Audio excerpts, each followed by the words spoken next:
Yes, we are here. Welcome to Veterans Minimum. I'm your host, Nick Deus at The Lamb Shows. You can find me at Veterans Minimum as you can find everything for the show. My guy, ALLEN in the building. 48 hours till kickoff. Let's go, man. Let's go. We are recording this Tuesday evening, and I'm pumped. Shouts to everyone that listened to the NFL preview show. We got some good numbers back, Alan. I'm very excited about that. That's the third one that I do with you. So that's pretty cool. Real quick roll call in the event that you guys hear this prior to the deadline. The Survivor contest is up right now, $20 entry. You have until kickoff of the Thursday night game, $500 first place prize. I always struggle with that. 3 merch items. One is a bomber jacket. All can join. The link is in the description of the bio, past episodes as well. Check that out, enter, and congrats. I am fighting some allergies, Alan, because I turned back the fountain of youth, and I played basketball for about 8 hours Labor Day Monday. Damn. And it's been fucking me up ever since. Yeah, for people listening to this, he is struggling right now. He's like wiping his eyes. It's like he's pitching in like 105-degree weather, like you're a closer or something. I don't even know baseball, but that's how I'm comparing to because you're like his eyes are just tearing up right now. Yeah. And I'm big on like having eye contact for many reasons, and I'm not going to be able to look at Alan in those sexy eyes. Alan, how pumped are you for football, man? Big time. I think this is a really good week 1 slate. Sometimes I feel like the week 1 slate could be a bit of a, not dud, but there aren't too many high-profile matchups or attractive matchups. Even though the Sunday night game is a bit of a dud, I think everything else is really exciting. Yeah, I kind of feel the same way. You know, with the Survivor contest, I'm trying to find a team that I could pick, and it's kind of hard, man. I think you're going to have to go with a favorite early on, right? And just to be safe, you know, like there's always 2 approaches when you do Survivor contests, at least for me. Do you do any Survivor contests at all? Yeah, I dabble in it. Like looking at the slate, it's like, okay, you don't want to go one of the favorites early on, but do you want to take a risk on a team like Minnesota against Cincinnati? Like that could be it, but then again, Vikings defense could fall apart, and next thing you know, Cincy's offense could be for real, and you got an upset on your hands. So, yeah, that's it's one of 2 ways you take, right? Do you take it the conservative route and you go with the Bucks, or you go with the Chiefs, or the Rams, but then you lose them for the rest of the year, or do you get a little crazy? Do you take a Carolina, right? Do you take someone like maybe the Giants at home, right? Like I'm just throwing out some games that are interesting. Whoever's taking the Giants at home, damn, you are feeling a lot more better than most people. Well, I'll tell you this much, man. I was looking at the line for that game. Now they're a 3-point underdog. I think that's a little crazy, too. Though Teddy Bridgewater does cover about 75% of his games as a starter. So there is that as well.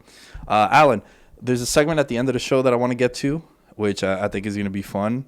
But I want to dive right into some of these games, man. And I think, like you said, it's a very interesting week 1 slate. What do you think is the most interesting game on the slate? Ironically, I don't think it was included in the list of games we're talking about. I'm very curious about Green Bay New Orleans. I just want to see what this New Orleans offense could look like. They just released Latavius Murray, which I know was kind of being rumored, but now it's actually happened. So just how they're going to incorporate Taysom Hill, obviously Jameis era, and first game of Green Bay after everything that's happened this offseason, will they be clicking? So I think there's just so many questions there. Dude, I think, are you cool with just talking about that, even though we didn't mention it? Into it? Yeah, because I think that is a fascinating one because... I think it's the 4 o'clock game. It's 4:25, along with the Browns and Chiefs game also. So we got 2 games that we'll keep an eye on. That's the best game. In that 4 o'clock window. Yeah. But the Packers and Saints, you're right. It's interesting because that game got moved because of the hurricane.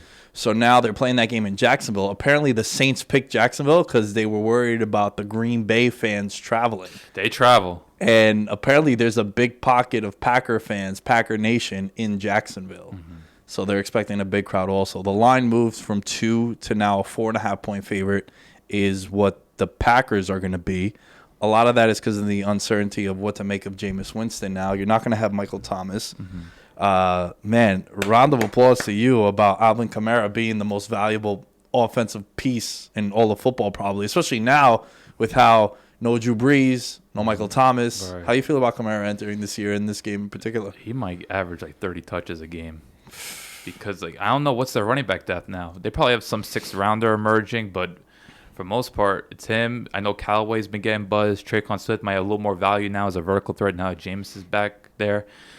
But like you look at Kamara, it's like he's someone that could catch 10 passes a game and get 15 to 20 carries. So it wouldn't surprise you one bit if he gets 30 touches. It's just a matter of maybe when it comes to goal line, I think you give Taysom Hill more looks. But then again, Kamara, I think besides Derrick Henry, is like the most efficient runner within the 5-yard line. Like he actually converts a lot of goal line situations and even third and short. So he's obviously going to get the huge workload. I think Sean Payton realized that's probably their best chance to win because I don't think the Saints have the skills or the personnel, to contain Green Bay's offense. Because I think Green Bay's offense, I'll be surprised if they're not clicking right away. Even though they don't have Bakhtiari for the first 6 weeks, I fully expect Rodgers to be all set, locked and loaded.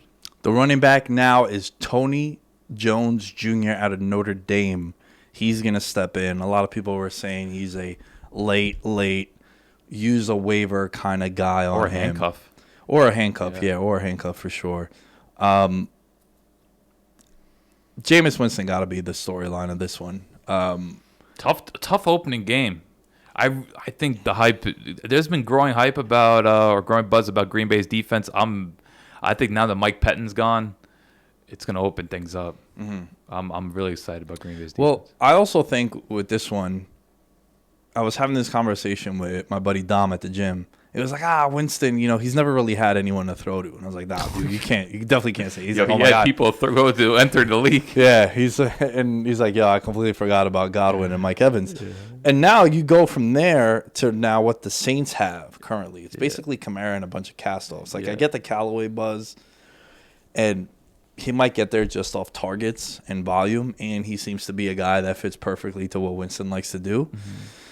But again, this is a tough test for the Saints now without Breeze. Say what you want about Breeze the last couple of years. He's brought stability to that position for a decade and a half. Mm-hmm. And now he's not there also.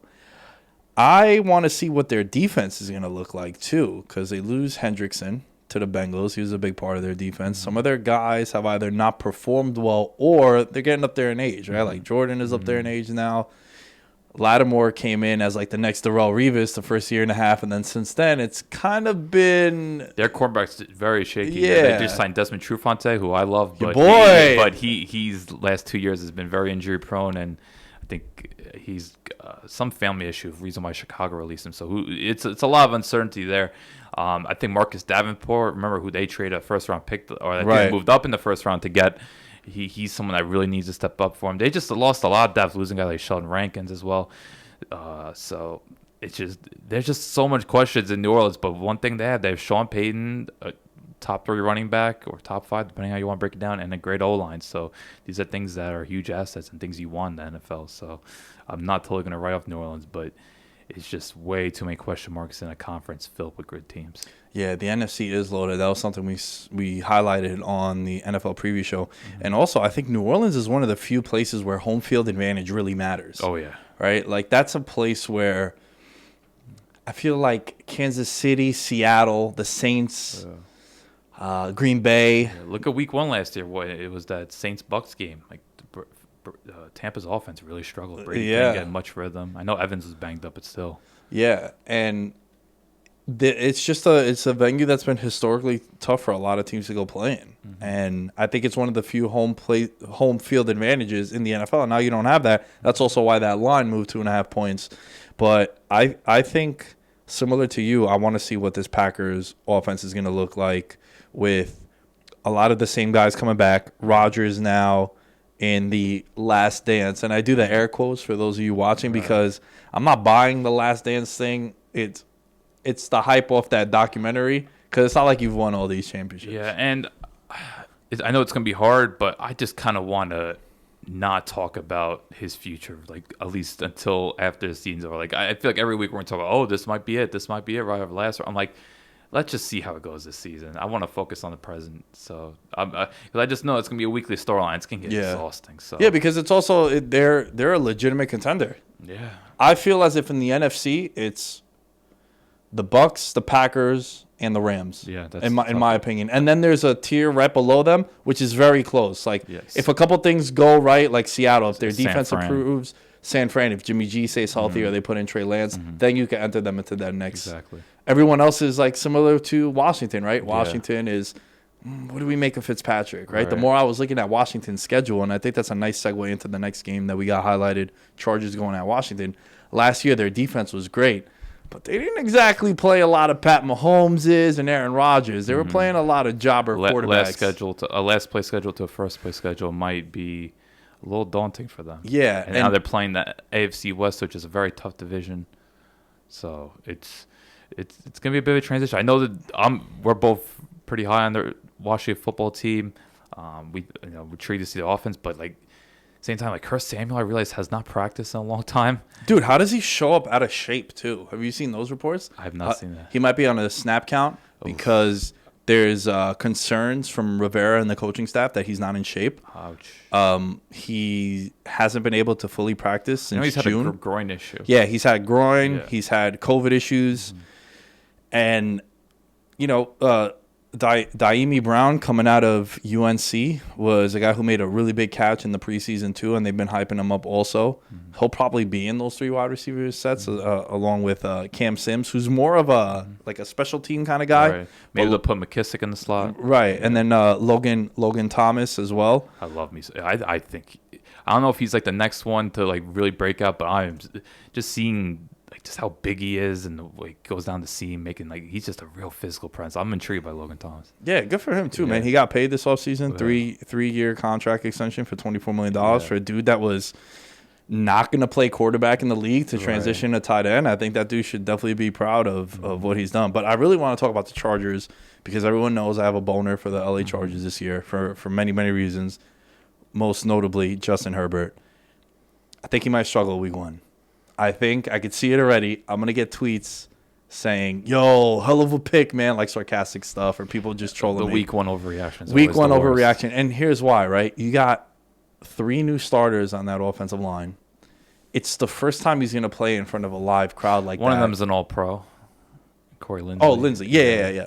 Well, right. It's and not. then left tackle is a highly regarded first rounder. Right, So these- you hope they're upgrades, but I understand. It might take time but to the gel. continuity Yeah. and shit like and that, you're going right? against the deepest D-line in the league. Yeah, that front 7 it's definitely, if you're a Chargers fan or if you're someone like me who's fully invested in the Chargers for many reasons, if you leave this game and Justin Herbert isn't sacked 8 times with 20 quarterback hits or something, and you're like, yo, if they can keep up against this defensive line, you should be really excited. Well, they invest a lot in these are matchups you want to see. Like they've clearly invested a lot in the offensive line. I'm curious how Joe Lombardi, their new offensive coordinator, he came from the Saints. He was very integral in their success with Sean Payton. So I think with the Chargers, maybe like okay, you see pieces there, but I think maybe I want to see one receive or one weapon in general emerge because we know about Keenan Allen. I think Mike Williams. I know he's a top 10 pick and he's been kind of labeled underachiever, but I still think Mike Williams could be a huge asset, one of the best contested catch receivers in the league. And Eckler, we know how dynamic he is, but I think the Chargers could use maybe just that one more weapon. I don't know who is it going to be, but we don't know who could emerge. And then I think it's going to be a dogfight. I could see both defenses causing a lot of problems considering the talent level between both. It's just a matter of, I think, how is. With Fitzpatrick, what are you going to get from him? Yeah, I could definitely see this game being a game where a lot of people are angry at the guys in the fantasy world. Like you could like a see Terry Herbert, McLaurin or Keenan Terry, Allen. Gibson, Yeah. Eckler, but it's an intriguing one. I think it's a real 50-50. it is. Hey, are you worried about dudes like Herbert, Tua, Burrow, these guys playing in front of full capacity crowds now? Because a lot of stadiums they played in last year, they didn't have to worry about that. That's a fair take. I could see that. I don't know if I'm too worried, but I could see why you'd be worried. But personally, I think they got the experience. Yeah. Maybe if it was like a hostile environment. I don't know. Dude, I've been to Washington Stadium. Bro. Not good. Dude. I could say a lot more hurtful things. I'm just going to say it's atmosphere is. Yo, we went in 2015. I'll never forget this. And we bought tickets for Cleveland Browns against the Washington football team. Yeah. And it was supposed to be RG3's return to Washington. And then he got hurt in that week 1 Eagles game. But we bought the tickets from early on before. So we go down to D.C. We have a great weekend, the guys and I. And the stadium's empty. There's no one in the stadium. And we had bought, like, last row, cheapest tickets all the way up top. A couple of the guys upgraded their seats. Like, they bought newer tickets for like an extra $120, and they sat in the end zone. Ahmed and I bought tickets for like $72. Man. Bro, no exaggeration. You ever seen Hey Arnold? That one episode where like he goes to the baseball. I've never watched Hey Arnold. Bro, are you kidding? How have you not watched Hey Arnold? It's the greatest cartoon of all time. But Hey Arnold goes to like a baseball game and he sits directly behind this pole. So he can, every time he's going to watch the game, he's like, he like, or if you've seen any cartoon where like I had to do that at WrestleMania when they had the big poles. Oh, the big poles, yeah. At MetLife. Or even if you sit in UFC, if you're close enough, you can't see like sometimes a little where it's like the DraftKings sponsor or some shit, or like Proper 12. So, dude, we're over there, and Ahmed's like, yo, I can't believe we just bought these tickets. And then we just ended up, like, moving past it. But there's a legit, like, at the 10-yard line in one of the end zones, you can't see. Man. I was like, oh, my God, what a shitbag stadium, yo. This dude's worth billions of dollars, and he has that crust ball. Dan over Schneider, less said the better. Oh, yeah. I think Logan Thomas scored a touchdown in that game, too. Oh, Josh Gordon. Sorry, it was Josh Gordon. I don't know if Logan Thomas is in the league. On the team yet, yeah. But how you got this game playing out, man? Because I do think that they want you to bet the Chargers this week. All the lines, all the tickets are coming in on the Chargers. I'm fully prepared, and this is not a hedge. I think Washington wins this game, and I already expect a lot of people to be like, yo, nice take on Justin Herbert when he throws 3 picks. Yeah, I think Washington wins a scrap fest. That's what I'm leaning on. I think Gibson has a big game. Gibson, right? Yeah. I'm excited to see him too, man. I want to see them use him more as a wide receiver because he was a wide receiver. That's the off-season buzz. They're gonna do that. By the way, we both have Green Bay, assuming, right? Yeah. I'm on Green Bay, and now we're both on Washington here. Right, yeah. I want to try my best to track those when we're on the same side, see how it plays out. Because you know me, though, I like to fucking dabble a little bit. You take chances. I don't know how often we're going to talk about these two teams, but I think it's poetic justice that this is a Week 1 matchup. Panthers, Jets, the Adam Gase Bowl. Right? Adam Gase leaves the Jets. New regime over there. Saleh, Zach Wilson, Mike LaFleur coming in as the OC. And then on the flip side, you got Matt Rule and the Panthers, who had interviewed with the Jets, wanted to be in New York, and you have the former Jets quarterback, Sam Darnold. Now, I think the Panthers, I really wanted to, Alan, on the preview show, I wanted to say they would make the playoffs or be like a borderline playoff team. And I know it's not really saying a lot because it's the extra playoff team now. It's 7 playoff teams. Right. But I feel like we might be looking back at the Panthers and being like, yo, they were better than we thought. Yeah, I think offensively, that's the real offensively, bro, they're going to be a problem. If Sam Darnold could do anything competently and just be the Ryan Tannehill comparison that everyone's made, right? Because he leaves Adam Gase, he goes to a new place.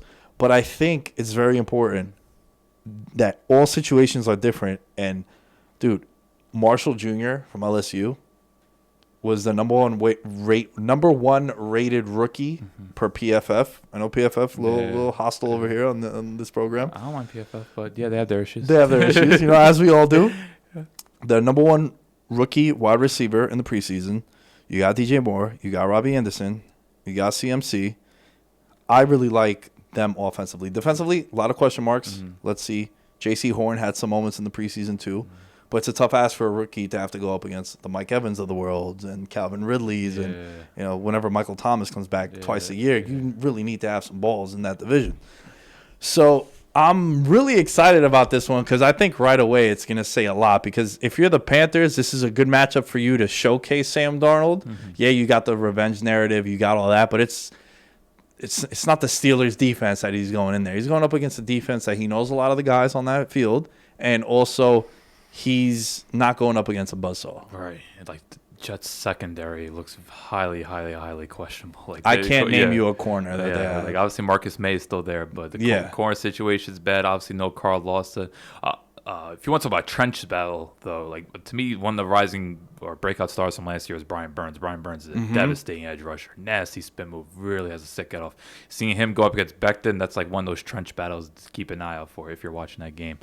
I just think even though I do like the direction the Jets are going in, this is a year where I think they're just looking for players for the long term. Like I don't see the Jets being all that competitive. Like they might be in some games, but it's just there's just not a lot there roster wise that you could be fully confident in. Like I do think Carolina wins this game, and it's just a matter of how good does Darnold look, because this is I think one of those games where you really want Darnold to show He could, I think competency is the best word, but you also want to see him stretch the field, but not take calculated risks. I think Darnold, one of his biggest issues in New York, where he was trying to do too much, which understandably so, given how dire the situation was. But now you want to see him find the balance where it's like, okay, you want to take risks, especially with those weapons, but don't put the ball in harm's way too much, because I just feel like, especially when he was leaving the pocket and trying to make those ass structure plays, he put the ball in harm's way too often. So it's one of those games where I don't want to see too many mistakes. Put up your stats. You're going to get a couple high percentage looks. With McCaffrey, there's going to be mismatches being created. Just have a composed game. Like, this is one of those games where, man, deliver. Yeah. I'm reading some of the quotes from some of the Jet players now. Like C.J. Mosley says, new coordinator, new offense, a new team, new weapons around him. So we have to plan accordingly. And he's been really, really bright and has popped in film that we've studied with him on Carolina. And then sort of Quinnen Williams echoed the same sentiment. Sam looked great in the preseason. Sam was a great quarterback and a great person in general. So there is some love on the Jets' behalf for Sam Darnold. I think Sam Darnold is in. This is a big year for him too, man. Because if he can ball out, and if you're Carolina, again, I made this. Not claim, but like I had that take on the NFC South show that we did about how Sam Darnold is not only an important piece this year, but just it has a lot of long-term ramifications. Because if you go back the last two off seasons, they lose Bradbury, they replace him with a first-round pick corner, J.C. Horn, and then they traded for a quarterback, got rid of that quarterback, then bring in a quarterback. So it's like if you had kept Bradbury, maybe you take a Justin Fields, or you're in that position where you could draft someone. Yeah, front office-wise, Carolina has been one of the worst run organizations. They miss Gettleman. He is their most successful all time. That's why I feel like he was 2015 executive of the year. So Carolina's had their issues. Yeah. Marty Herney likes to pay people in the wrong areas. Yeah. What do you Zach Wilson? What are your thoughts? I haven't really seen much. I don't know. I haven't really been paying attention to Jets too much. It's just been off the radar. I just don't expect a lot. But I think they're obviously going to try to give him high percentage looks. LaFleur coming from that Shan offense, get him out in space, run the bootlegs, just try to give him as much play action as possible. But ultimately, they're going to get in a situation where he has to be a drop-back passer. He's going to have to throw the ball 40, 45 times. And I'm not sure if they have the personnel to do that. I know they invested on the offensive line. The left side should be good. I'm not sure about the right side. I don't know what their running game is going to be like. Like, Tevin Coleman's their starter. Long live Tevin Coleman. But he hasn't necessarily proven much since leaving Atlanta. So I guess Wilson, he's going to take his lumps. I think it's just a matter of you want to see him. That arm, we see that big arm. Is he going to connect? I don't know if the Jets have the personnel to connect downfield, because you look at their best players. Corey Davis, more of an intermediate threat. With Crowder and Elijah Moore, they're kind of like guys in the slot, move the chains. So how is he going to channel that big arm? Is he going to make those intermediate throws that you need to make in the NFL? Time will tell. Who do you got in this game? Oh, Carolina. Carolina? Yeah, no hesitation. The line is moving crazy. They're a 5.5-point favorite. I don't know if I feel as if I take that. I'd probably take the Jets. I could see the Jets. This game is ultimate just like coin flip, right? Yeah. That's why I don't think it's a coin. Because I do have expectations of Carolina. Yeah. I don't know who's the man. C.J. Mosley has barely played the last 2 years. Now he's got to go chase around McCaffrey. Oh man, have fun with he's that. in trouble. Yeah, McCaffrey should definitely pay off his salary on DFS this week for sure. Where did McCaffrey go in your draft? One, right? Yeah. Was it not ridiculous that people were wondering if he should be the number one pick? I thought it was kind of asinine. Dude, he's a cheat code, man. Those receptions, you know how much they pay off? And I'm a Dalvin Cook fanboy, but no, if you get one, you go McCaffrey. Bro. Those receptions are just so valuable. I couldn't believe. I was having conversations with some of my buddies because this is the first year I'm not playing yearly fantasy. I think since I got into like football, like the 8th grade. Very upsetting. And I went to some live drafts, and I was like, fuck, yo, I missed this shit. I wish I had one. Because you would come to our draft. Our draft was a good time. We had some beers, had the board talking mad shit. You analyze everything. It's like, I don't know about this. I don't know about that. I remember one time I got mad at you because you said something about a pick I made. I was like, shut up, Alan. What do you know? Sometimes you keep your mouth shut. I was like, Last year, I took Tyler Lockett Sorry, Eric had the pick. No, I love Tyler Lockett. I'm always critical whoever takes Jarvis Landry. Yeah, a couple of picks before me, Eric takes DK Metcalf, and then I take Tyler Lockett. And the whole time I wanted Tyler Lockett over DK Metcalf. And I go to Eric, I was like, hey, man, why'd you take DK Metcalf over Tyler Lockett? I'm curious. And Eric's fucked up. He just goes, because he scores fucking touchdowns. And I was like, all right. Yeah, he does. And then he scored mad touchdowns last year. I was like, all right, Eric, you win on that one for sure. Sometimes it's that simple. Yeah. All right. One more game I want to talk about. Talk about the real best one, though. There's probably there's definitely the matchup of the weekend. Yeah. Browns at the Chiefs. This is a rematch of the divisional round. Mm-hmm. I was just rewatching that game, actually. Dude, it's 16-3. Baker throws a pass to the receiver, and then the fumble touchback. Shot Higgins, yeah. That cuts that game to 16-10 with about a minute 30 left. Now you could say the Chiefs, their offense, maybe they go down and they score again. Was Mahomes out? I think Mahomes had gotten... Mahomes, I don't think left till like the late third quarter. Late third quarter. Yeah. So that's a huge momentum swing there. Yeah. The Browns returned all 11 starters on offense. Odell, I think, might be the biggest X factor in the AFC. I think from a skill position, if he can be... Now, look, he hasn't been Odell since like 2016. Since Eli completely... But he still causes fear with his ability. Yeah, and I know it's just Instagram, but he looks great in those workout videos. He takes care of himself, man. He prides himself on being the best. To me, there's never been any concern about Odell's commitment to being great. It's just a matter of it being the right fit. And all right, maybe at times his personality, like, he gets a little edgy, but like, don't. Odell has a real work ethic. You see him making those catches in warm-ups. If he can be anything like the receiver we thought he once was. Mm-hmm. Like, we used to consider him like in that, he was number one. We had him in the D-Hop, Julio, Devontae, AB range.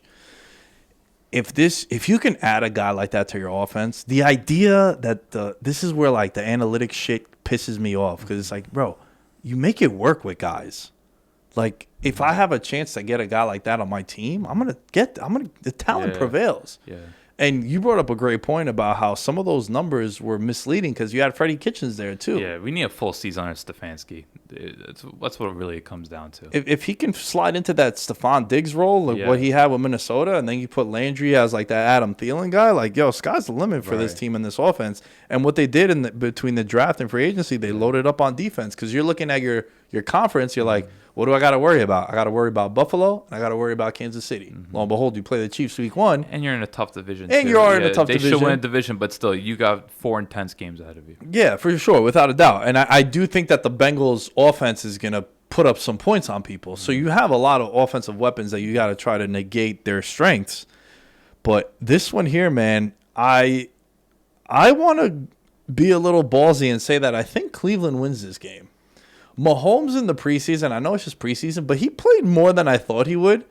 And I saw someone tweet that if Mahomes wasn't Mahomes and this was like Trey Lance doing this, we'd be like, yo, he's a bust. He sucks. Because Mahomes had some wild, just like, what the hell were those? He was coming off surgery. Yeah. That's fair. Yeah. But there was also some plays where he had he might be, I don't want to say scarred, but he might be damaged from that Super Bowl, the running he did. Because there were some points where, like, he could step up into the pocket and he was just rolling out. Oh, okay. That's a bad sign. That's what Baker was doing, especially in the early couple, year and a half. Always going to his right. I'll never forget that Rams game where literally Clay Matthews wasn't even rushing quarterback. He just stayed in the lane. And he ran to him. Yeah. I remember that play too. Yeah, so I guess that's a little concerning. But I think the only way Chiefs are really going to win, they need I think third downs are obviously big, but they just need to control time possession. Use that running game. You got the offense line. You got the best running back 10 in the league. You got to just pound it, control time possession. Baker needs to play pretty much a turnover-free game. Got a couple of chunk plays with Odell and just control the clock. Ultimately, even that's always risky because Kansas City could put up 30 points and barely have like 20 minutes of possession. That's how dangerous they are. They could score 17 points in like 4 minutes. Right. Field goal, kick return, it's just wild. Which they've done in the past. I think the most fascinating thing is you look at what both teams have addressed in the offseason. Kansas City's offensive line, Cleveland's defensive line. That left side, I think they're going to try to pair Clowney and Garrett together on that right side on passing downs. And you look what Kansas City's done. Orlando Brown trade for Joe Thuney, big money. How do those two guys face off against Garrett and Clowney? I think that's a huge matchup, and because that's where those are the differences. Because both these teams they're pretty much the same as they should be. They were both very good last year, hence why they're in the divisional round playing against each other. But with the changes, I want to see in the trenches Kansas City's O-line against Cleveland's D-line. Both units were pretty below average last year. Now they've revamped up. They bolstered up. Let's see how it goes. I'm really curious to see over the first couple of weeks who's going to step up in that wide receiver 2 role for the Chiefs. Because, look, Sammy Watkins, a very polarizing player on NFL Twitter. Some people like him. Some people dislike him. I'm not a fan of his. You can't have one good game every 12 that you play if you're a wide receiver, especially at the money that they brought him in with.